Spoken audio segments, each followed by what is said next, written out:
right, and I see people popping up on my screen. Welcome, everyone. We are grateful to have you here with us today. I am Lori Zimmerman. I'm the Director of Professional Learning with MASA, and I am excited to welcome Courtney and a team of folks that she has put together to talk about some of the work that they're doing around cell phone policies in schools and what that can look like in real life with real kids and real teachers. So, Courtney, would you introduce your team and kind of take it away? Yes, thank you so much, Lori, for that introduction. We're very excited to be here and sharing more around just the phone-free movement happening across the country. And right now, with us from Yonder, myself, Courtney, I work with schools and districts across Minnesota, help support with policy creation, all of the above, just making sure you're set up for success for your community. But I also have my colleague Alex, and he'll introduce himself now.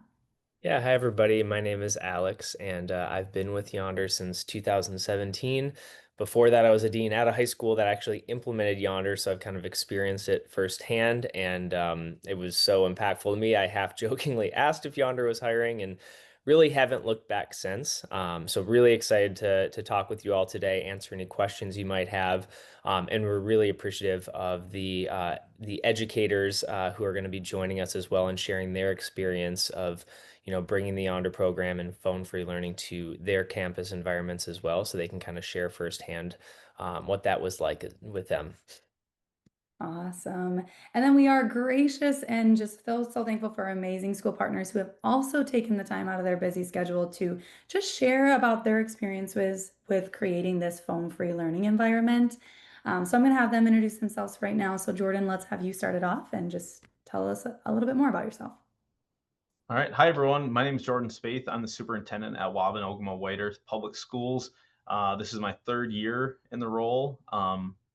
And yeah, this is our second year with Yonder. My first year here is kind of when we identified the issue at hand, I guess, with cell phone usage in our school district, and took that year to kind of um, dig in, see what where we were really at, and then kind of hit the ground running the following year. So yeah, I'm excited to be here. I do think this is a extremely important topic, and just the results that we've had, I feel like are important to share with others. So I'm glad to be here. Awesome. Thanks, Jordan. And Heather, do you want to introduce yourself as well? Sure. Hi, everyone. I'm Heather Fry. I am the principal at Franklin Steam Middle School, located in North Minneapolis. And we are still in the infancy of our implementation. However, it's been quite successful thus far. So I'm really excited to share with everyone our process. And while Yonder officially has only been with us for a few months, we did start the dialogue last spring and last year. So I want to share a little bit about that to support others, and happy to be a sounding board for others as they consider this as an option. Awesome. Thank you both for being here again. And really today we're just going to dive into how did we even get here? What are the steps you can take to enhance your current policy? And then, like I said, mention and hear from your partners around you about their experiences. We will have some time at the end for questions, but feel free to put them in the chat so that way we can answer them, Alex can answer them, and then we can save some time at the end as well. First off, how did we get here? So, if you think back to 2007 when Steve Jobs unveiled the iPhone, it was supposed to be this amazing thing because it's supposed to be three devices in one: an iPod, MP3 player, portable telephone, and the internet. But man, has it spiraled into something that I don't even think Steve would think or have envisioned it would become. Because after a few years after that, in 2010, we were in the bring your own device era, where everyone wanted kids to bring a device as they were really good assets to use to helping further that education kids experience and build those 21st century learners we know today. But somewhere in the 2000 teens area, we saw an unexpected shift as social media emerged and really started utilizing this variable ratio reinforcement schedule. And you might say, I deal with so many acronyms in education and phrases. What even is that? In psychology, essentially, this means the science behind quote unquote the slot machines. Every one of these social media companies have programmers that are well versed in how to keep you coming back for more with those quick dopamine hits. And as they become more effective, we realize our time is going to be more and more and more on social media for everything. And that goes for our kids as well, which was ultimately enhanced by the pandemic. And as a former educator who worked during that time, we know the whole situation and corralling children to get on those virtual screens, get to where they need to be. It was very much chaotic, very much comedy at best. But it also created a situation where mental health really started to become to the forefront of education. Kids were spending a lot of time by themselves and on devices, which essentially created this problem. But also, once we came back to school, educators were now teaching in an unfamiliar environment. This was actually shared at a leadership forum in Missouri. This teacher decided she was just fed up with cell phones, couldn't control them, couldn't compete with them, and wanted to conduct a personal study within her classroom. So, one class period, she decided to track how many notifications her students were getting because, like I said, it was hard to compete with that and the academics and student engagement.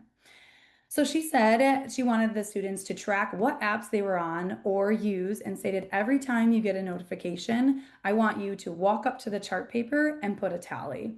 And at the end of the class period, they were going to see how many total notifications the class had for that period. And in one class period, there were 1,313 notifications that came through. Note, this is just a small portion of that high school and of the country, but we actually partner with Common Sense Media on top of this, and they found that 50% of students are receiving upwards of 230 to 450 notifications per day. Roughly, that's about 25 to 50% of those occur during your school hour.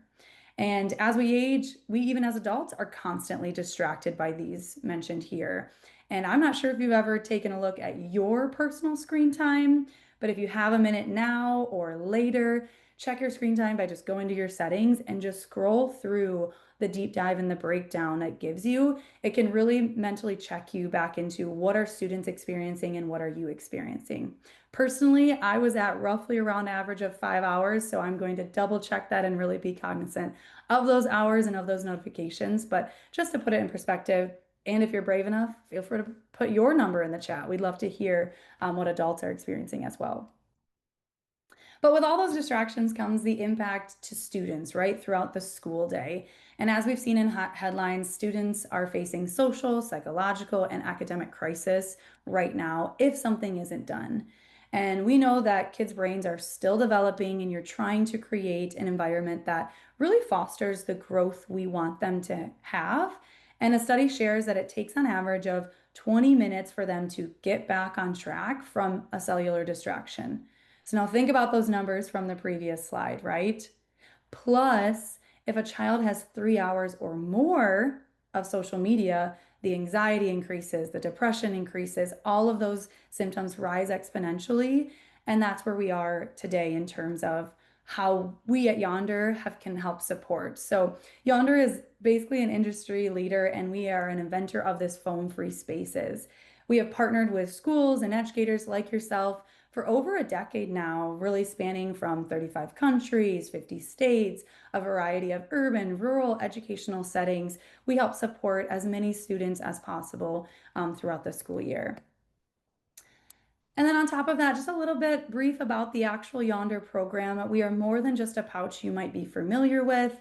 Schools that adopt the Yondr program receive hands-on training and ongoing support for all stakeholders, administrators, educators, staff, parents. We provide insight and resources on best practices, research-based information, just to help you have a smooth adapt to this new learning environment you might be wanting to create. This process, again, is fully customizable to fit your specific needs, which our partners will talk about their journeys. But our resources include enhancing your phone policy, communication tools to help parents really understand this change, training materials for your educators so you don't have to worry about that, and much more. Happy to deep dive into this specifically if you're interested in terms of what resources could best support your conversation. But Also, on an annual basis, we send out a feedback form to just hear from Yonder partners over the year. And it's overwhelmingly positive, as you can see these numbers. In our latest survey, we have positive impact on safety, wellness, student engagement, academic performance. So, a wide range of categories that really help instill life skills on top of these, what you've seen. And what really sets us apart is that we provide much more, like I said, than a pouch. We provide a partnership. Our goal is to work collaboratively and understand where your school is at and where you would want them to go. We help implement the solutions thoughtfully for really a long-term impact and sustainability measure as well. Which leads me to our first partner. I want Jordan to talk about his experience and his trials, his successes, all of that. So I'm going to pass it over to Jordan to talk about his Yonder experience. Thanks, Courtney. Again, my name is Jordan Spaeth. I'm the superintendent at Wabanogama White Earth Public Schools. So yeah, just going back a few years ago, I actually heard about Yonder during the 22-23 school year. I heard about it early on in the year, actually talking to another superintendent about their experience. Through that discussion, obviously, I was pretty interested, and so it allowed me to kind of look back at data, our administration to look back at data from the previous year and even from that year as we were going through it. We had just a brief discussion about it at a board meeting, and our board was extremely interested in it, and so that kind of gave us the go ahead to just start taking it a little more seriously. So with that said, as we started going through data and just paying more attention to how cell phones affected our schools, initially we found that behavior data, it linked cell phone usage to a lot of the big issues that we were having in that year and then in years prior. With that, once we started really getting serious about it, we kind of included components of cell phone usage with our school climate surveys, and again, indicated that cell phone usage was a huge frustration for teachers, actually the top frustration for teachers, which was no surprise to us at that given time. And then the other part of that, our existing policy was pretty vague, and the enforcement of that policy fell on the shoulders of our teaching staff. And so all of those things combined told us that cell phone usage was a real issue. When we started having conversations with teachers, we found that it was the biggest issue that they were facing.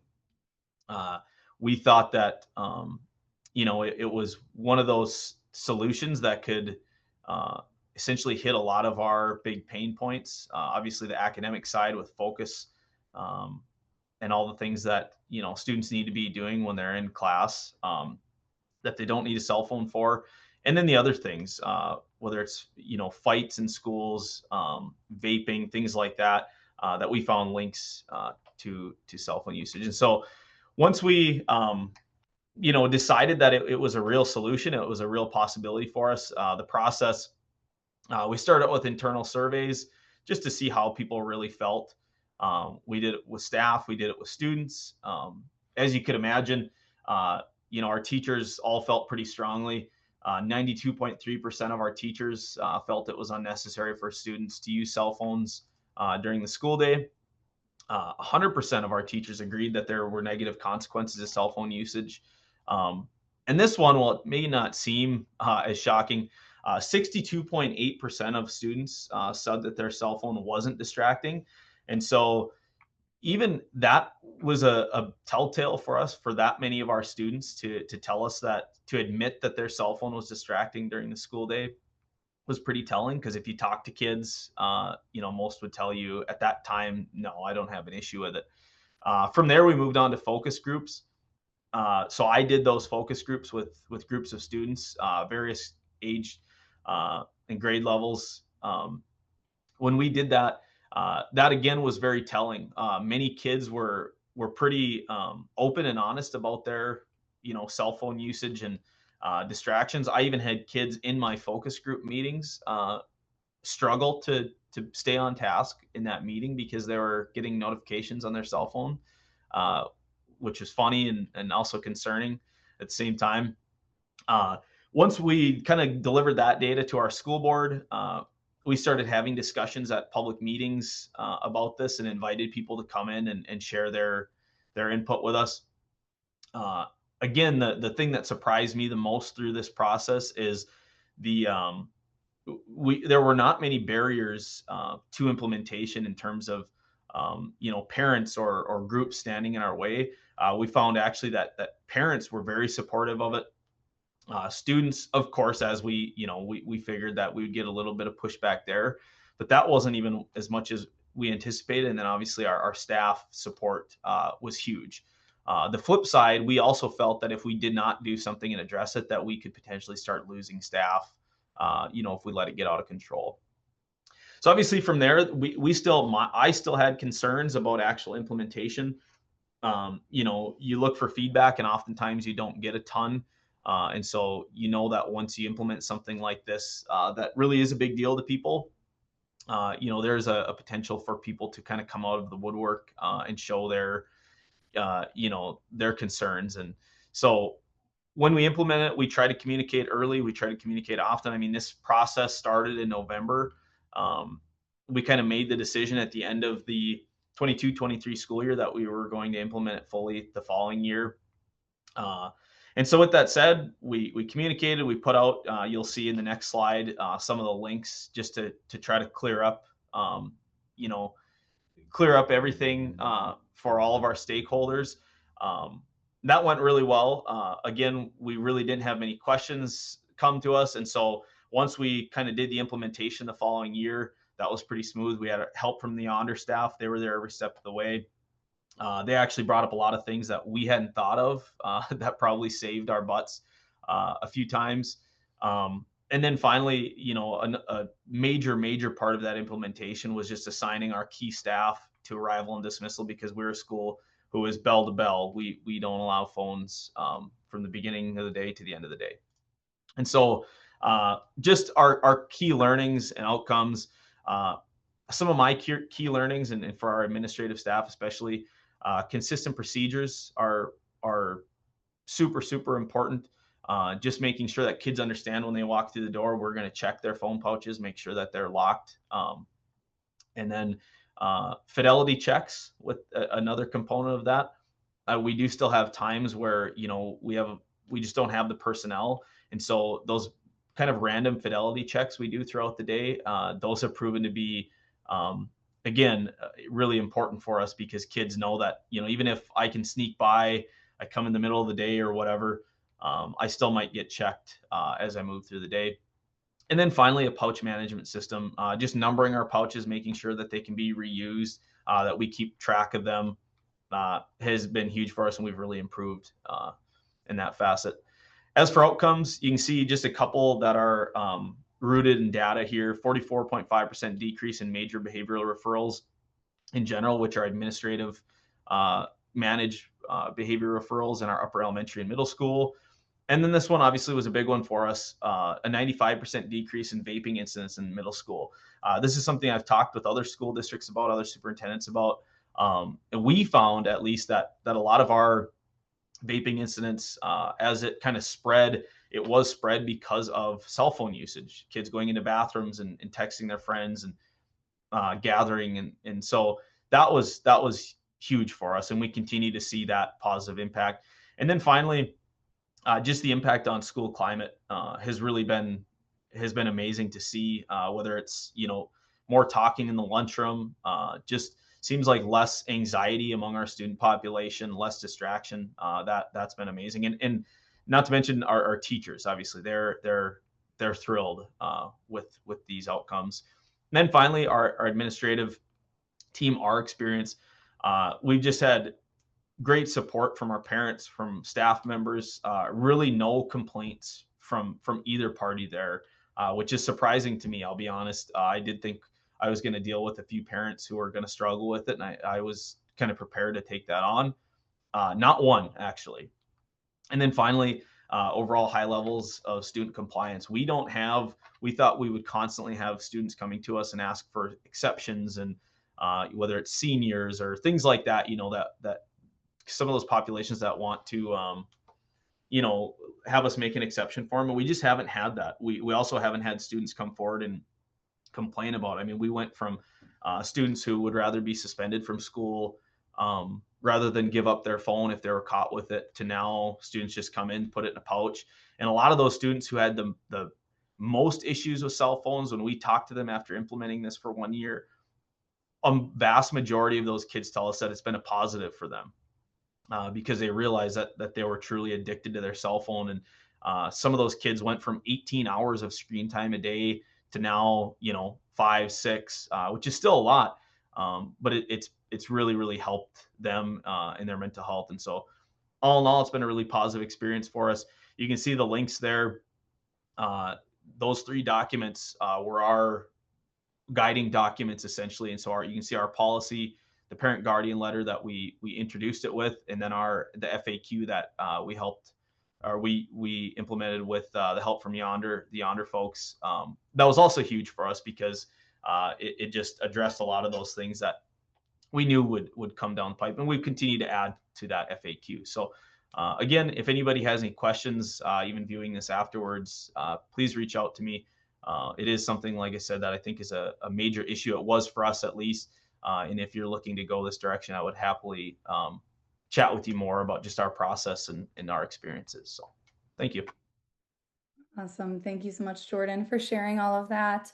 As we mentioned, this will be available after 2 to get those documents as well, but feel free to reach out to him too. But happy to now introduce our next school partner, Heather, from, like she said, Minneapolis area, Franklin STEAM Middle School. So I'll hand it over to you to talk about your experience. Thanks, Courtney.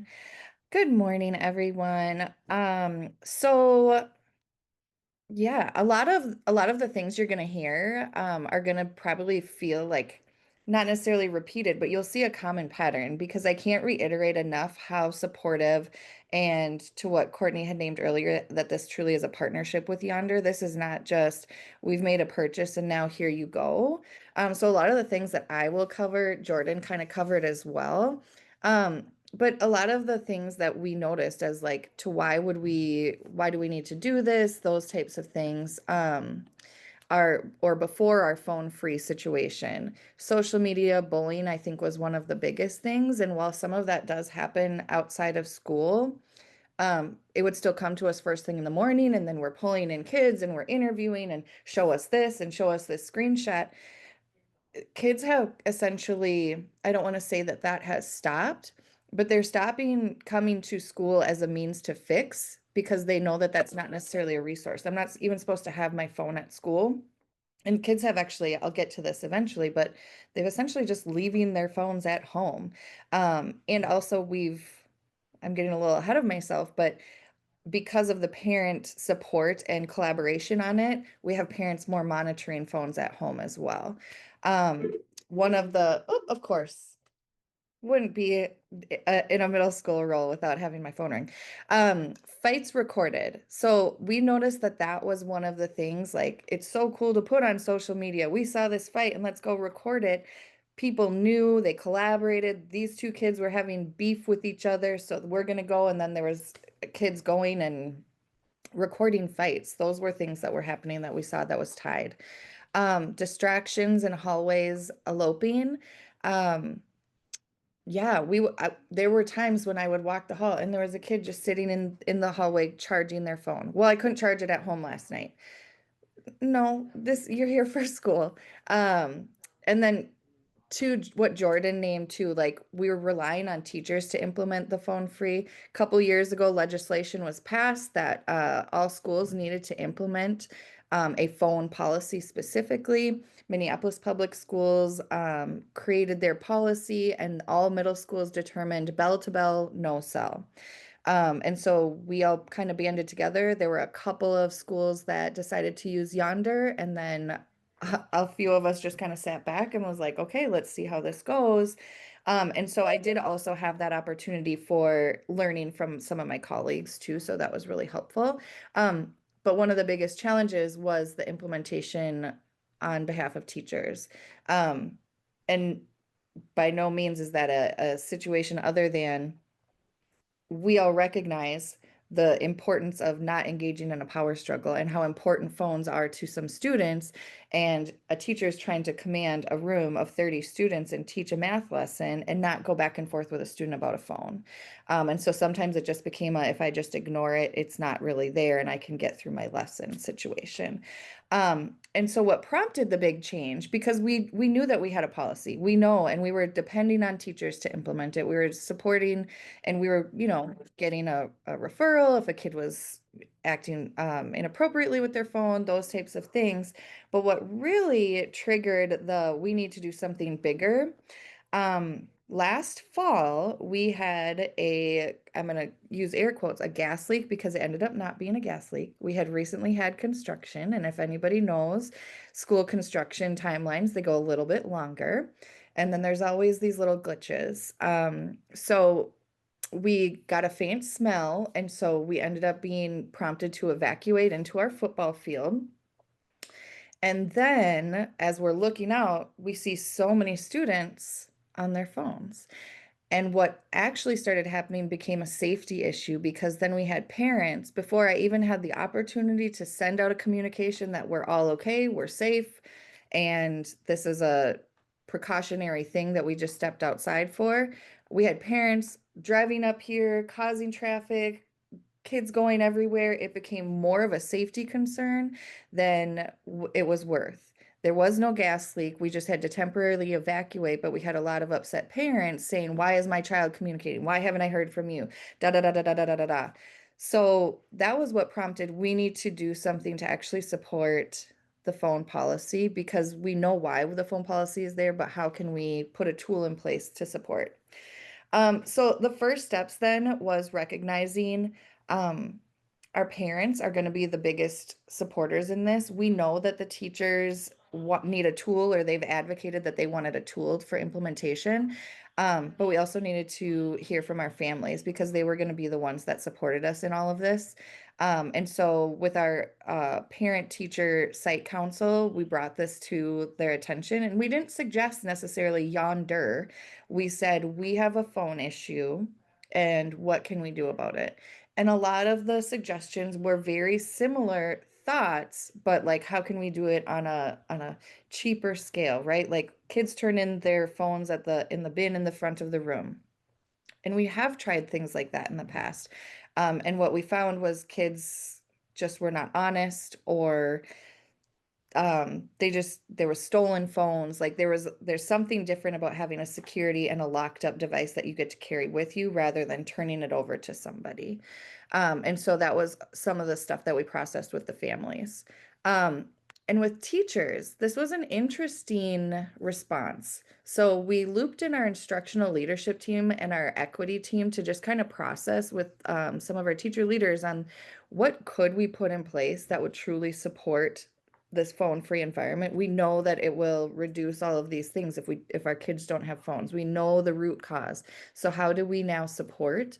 And teachers had a lot of pushback. It was very interesting. Everybody agreed we need to do something, but teachers had pushback because it went back to that they were under the guise that they would be the ones enforcing all of this. And so that has been the challenge now. So why would we invest in something and spend money for something that we still end up having to do? We can't do this. They didn't see the bigger picture. And so we gathered a lot of that feedback, and then that's what I think I met with Courtney multiple times before I even made a decision, because I brought these things to her attention. She came to our leadership team and presented, and they had questions. And so it was kind of a slow process for us to make a decision, but it gave everybody that time to really think about, like, how could this come into play, and how can we truly support this and give this as, and make this a Franklin standard. And then, of course, like Jordan had spoke about, a lot of data was reviewed. We looked at behavior referrals. We looked at test scores. We looked at all of these things to kind of make our decisions and say, like, how this could be a barrier to increasing test scores and things like that. Again, some of the hurdles, one of the biggest hurdles was finances. And that was something that our instructional leadership team then kept on hanging. They finally bought into and said, like, yes, this makes sense. This is something that we want to be able to do. But then they heard the price and they had a lot of pushback. Because in their brains, they had thought, well, if the school has this type of money, we should use it for this or this or this or this. And they didn't see how being able to do this or this or this or this was related to having a safe in school climate and culture, and how the phones played into that. Um, and so as a leader, as you're attempting to go through that buy-in, of course, it's important to share. But what I learned from this process is, while being transparent, let your staff and everyone know that that is not their decision to make. Like, that's why you have this position, because you are balancing the budget. And if I'm going to spend money here, I'm going to figure out ways to still support other things that are going on. So that was something that I also needed to walk everybody through. If we invest here, we're not losing elsewhere. So I think that that would be a really important conversation to have if people are thinking about moving forward with Yonder, because it is an investment at the same time. And I'm sure Courtney will go through this, but it's $30 per pouch, but that's over multiple years. So it's really more like $10 per student, which we spend more on locks to replace locks. And so people aren't thinking and seeing those types of things. There's regular investments that you're doing every single year that are more expensive than this. So helping people to see that too was really a learning situation for me. And then I also linked our policy and procedures. One thing that is really important, and again, Jordan spoke to this, is being very consistent. What our teachers were looking for is if this, then this, if this, then this. And what I'm seeing now is, because of that clear communication, I started that communication in August. I think August 1st, my first parent letter went out, and I was like, it's happening. Be looking for this communication. And we didn't start with the, like, if you break the policy, then this. We just started with, we're gonna be doing something new this year. And then it got to the point, like at open house at the end of August, parents were like, I know, I get it. You're doing the phone policy. We get it. Can we talk about other things now? So, but that clear communication for both parents and teachers was crucial, because students then came in, they knew, my mom knows, my teachers know, and just that everybody's all on the same page.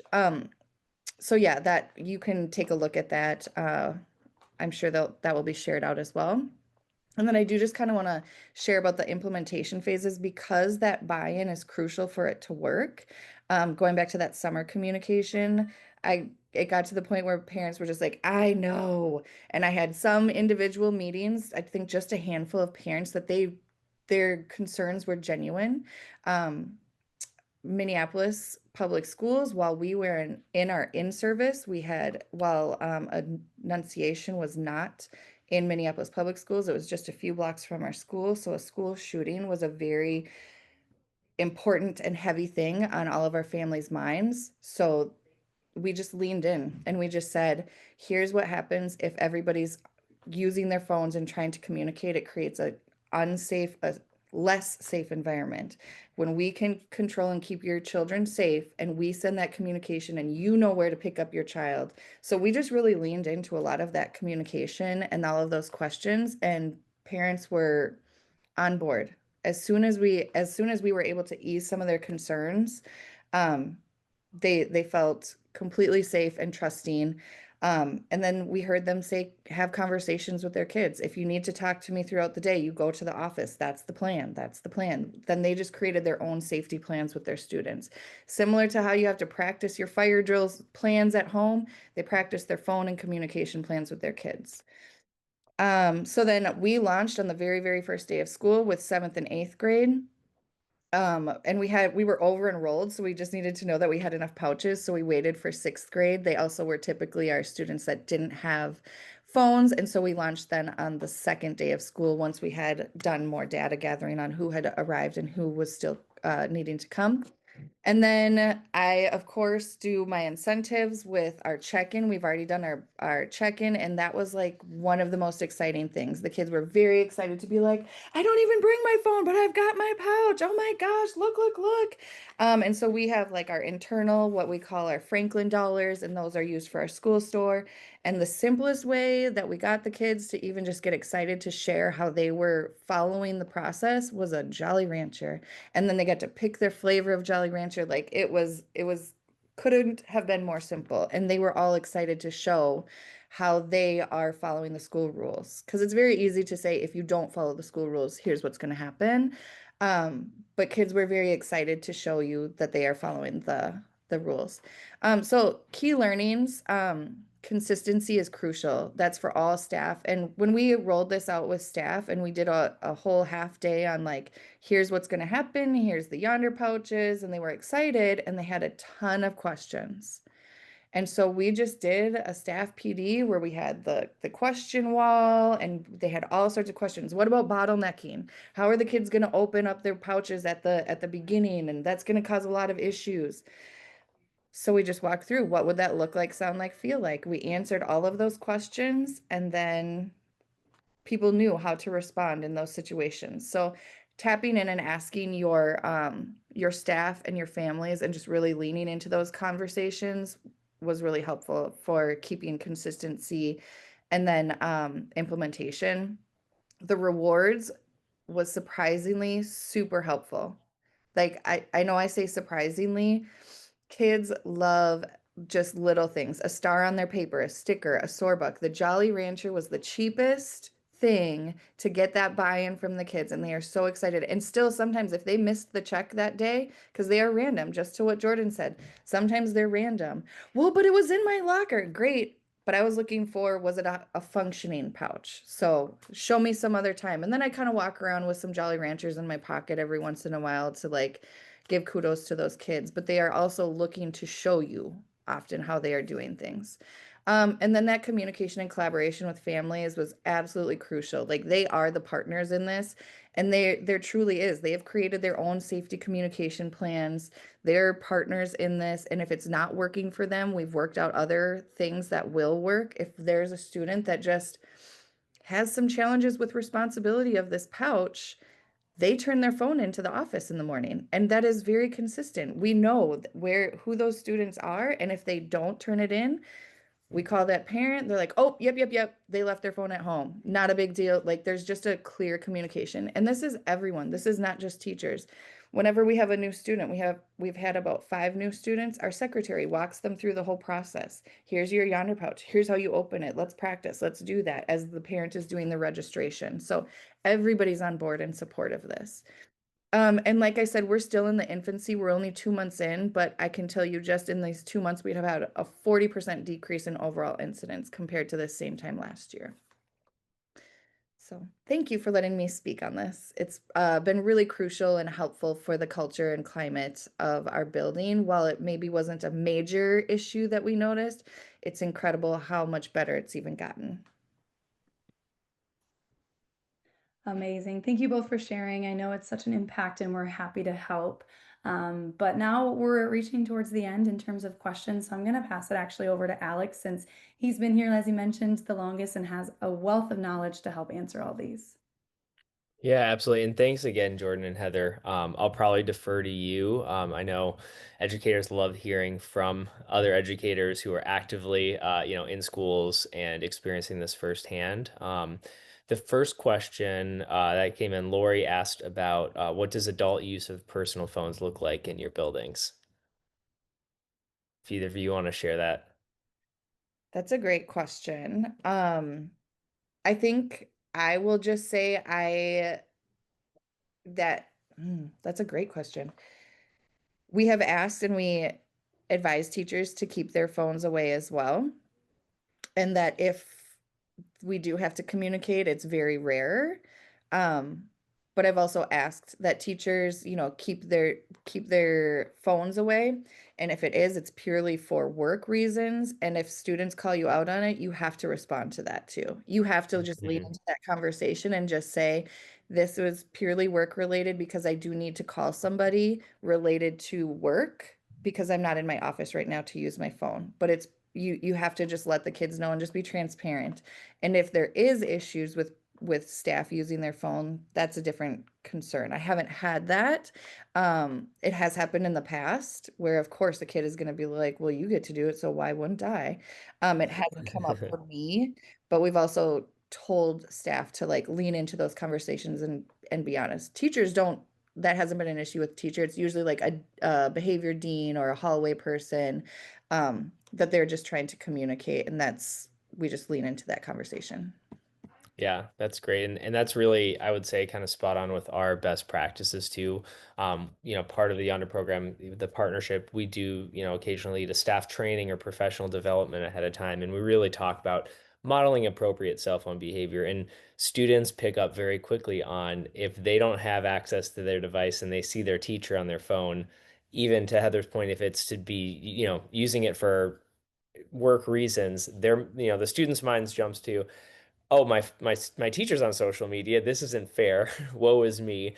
So it is really, we recommend almost overly narrating of, I'm taking attendance right now, I do have my phone out, I'm acknowledging that it's now away, I'm present, I'm engaged with you all, ready to be here to help you all learn, something like that. It's a little corny, a little cheesy, but it definitely it makes a difference. And we do even have some schools, not many of them, but we have a medical pouch, so it's Velcro, so it's not physically locking, so it's kind of an opt-in. And so, teachers, if some schools have even, taken some of those just to really practice what they're preaching to, that's been effective in the past. Jordan, I don't know if you have any other experiences or anything you want to share. Yeah, this was a big one for us. This is actually a question that we got from parents too when we were looking to implement, and even concerns from students that what about the teachers or what about the staff members. And so we hit that one pretty hard too when we had back to school in service, and we just told teachers that there will be heightened expectations from everybody, um, including students, and our students held true to that. If our students are in a classroom and somebody is on their phone, they will let them, they will ask, why are you on your phone? And so we've been very strong in practicing what we preach. And even in the lunchroom, I mean, you name it, if I'm out and about, I will try to make a point to leave my phone in my office, because I don't want to take it out during the lunch hour when kids are sitting there not having theirs out. So I think it has been good, and I've noticed that with staff too, that people are more cognizant, and we've just it's brought up some things for us. We've made sure now that like our paraprofessionals and other staff, that they have access to computers and laptops and whatnot, for whether it's clocking in and out or sending emails. So we just had to adapt a little bit, but it's something that we're happy to do to remain consistent. So. That's great. And I know, obviously, pricing comes up in expense of Yonder, and Heather, I appreciate you kind of sharing ahead of time too. So that our standard pricing is $30 per student, and it's a pouch for every student, the unlocking devices, all that training and support. We do have, and I'm sure everybody on this call has very differing timelines of when they'd be looking to potentially implement or make a change to their policy. We do have, kind of for a limited time, a matching fund opportunity where if this is something that you're looking to move on a little bit sooner rather than later, there's an opportunity there. So feel free to reach out to Courtney or myself if you'd kind of like to learn more. But in general, if this is something you're looking at for next fall or something like that, that's that $30 pricing. We do have some other opportunities for lowered costs. We never want to let finance get in the way of schools who feel like this could, make a big change in their district, in their community, and on their campus. And yeah, if there's not any other questions, we have a couple of just questions that, are FAQs, and it's great when, the presenters, so Jordan and Heather, have already really proactively answered a lot of these. Obviously, with the event of emergency, Heather touched on, unfortunately, Annunciation, happening and also being so close to your campus of, being very proactive and, right after that happened, we reached out to all of our Minneapolis schools just to check in first and foremost to see how everybody's doing. Um, but really kind of talk about what our experience has been. And we've talked with a lot of security experts. Akron Public Schools, we've been working with in Ohio for coming up on 4 years now, and their chief of safety and security was a big proponent of bringing Yonder for safety reasons and making sure to highlight, a lot of what Heather talked about in the event of a, worst case scenario emergency.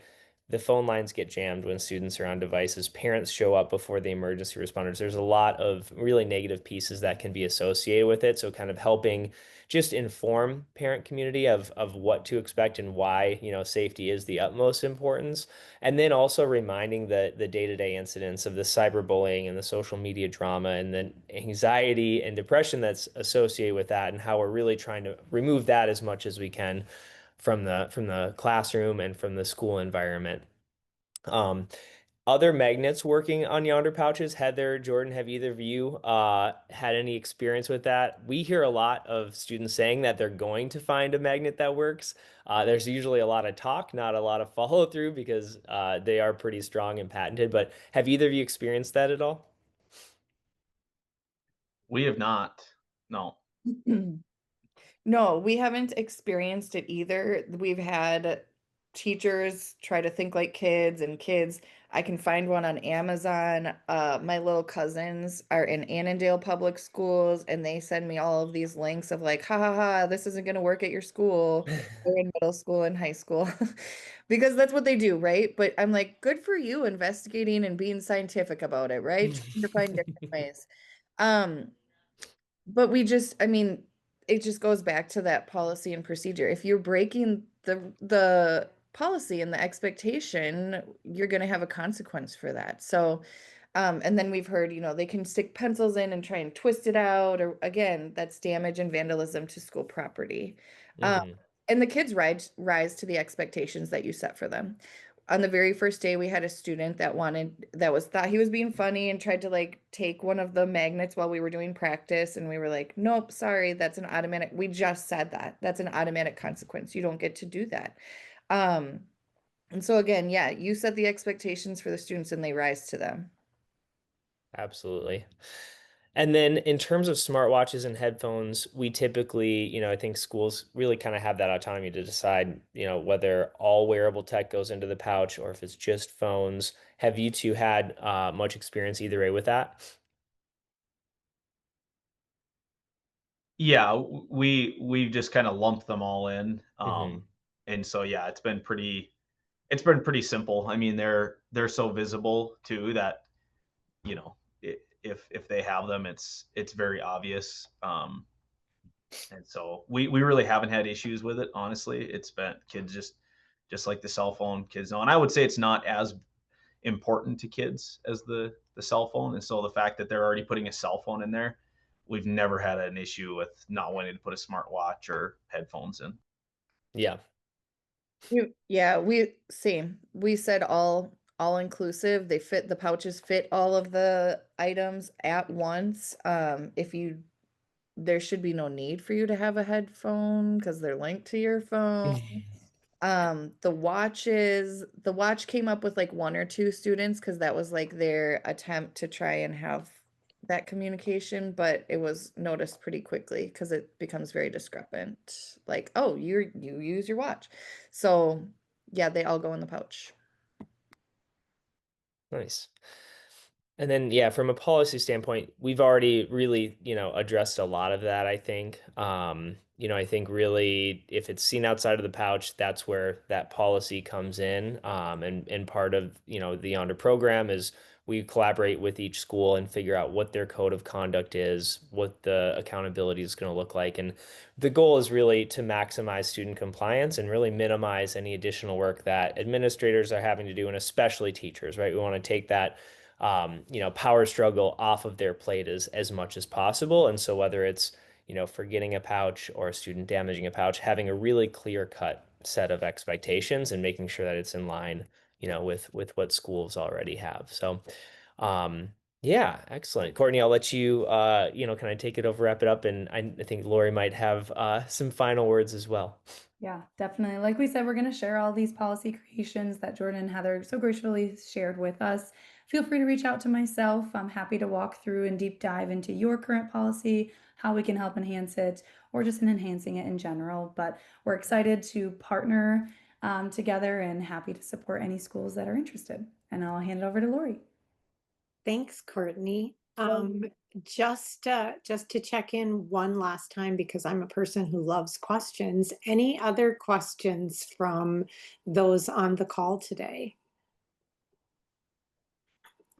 I was excited to see the range of participation that we had here with us today. So I think we're looking at, metro schools, greater Minnesota schools, really big schools, really small schools. It's interesting to see how different folks connect. Absolutely. All I right, think not hearing. Oh, go ahead, Alex. Oh, sorry. I was just gonna say it's I've been doing this for a long time now, and the cell phone problem does not know age, socioeconomic status, red state, blue state. It is pervasive across the board, and it's great that more and more educators are really taking on the challenge to address it. Well, oh, go ahead, Heather. I was going to say one thing I wanted to add too that we also kind of leaned into is a lot of event venues are now starting to do this. I think Print Studio, you have to lock up your phone, no photos or anything like that. And these were conversations that like then also helped conversations with parents. Like, this is just like when we went to Prince. Remember that? It's not that bad. We were fine. We survived. Like, so leaning into like other areas where this is happening. I think it can be isolating if you feel like you're the only one that's doing this, but that's just not the case. It's becoming a lot more common. Mhm. Well, and I think the thing that really stood out to me listening, Jordan and Heather, to you talk is that it feels like it's often been a frontline battle for classroom teachers to have in isolation. And we know when we work with children of any age that being the solo person saying no to something that is really attractive to them is impossible, and it creates lots of conflict for lots of people. So I think the consistent expectation of all of their adults has to help. And I can see that teachers and adults working directly with kids would be really grateful for that support behind them. So I appreciate you letting us learn from you. And Courtney and Alex, we appreciate you bringing forward the suggestion and the opportunity for us, and for being MASA business partners with us to do the work together. So Dave's added a link to the slides in the chat. So those of you who are still on can receive them. He'll also mail them out and share them. So now I have to go and check all of the cell phone usage in my family to make sure that we have like a baseline data collection for us to work towards. So thank you so much. Thanks, everybody. Thank Have a great you. day.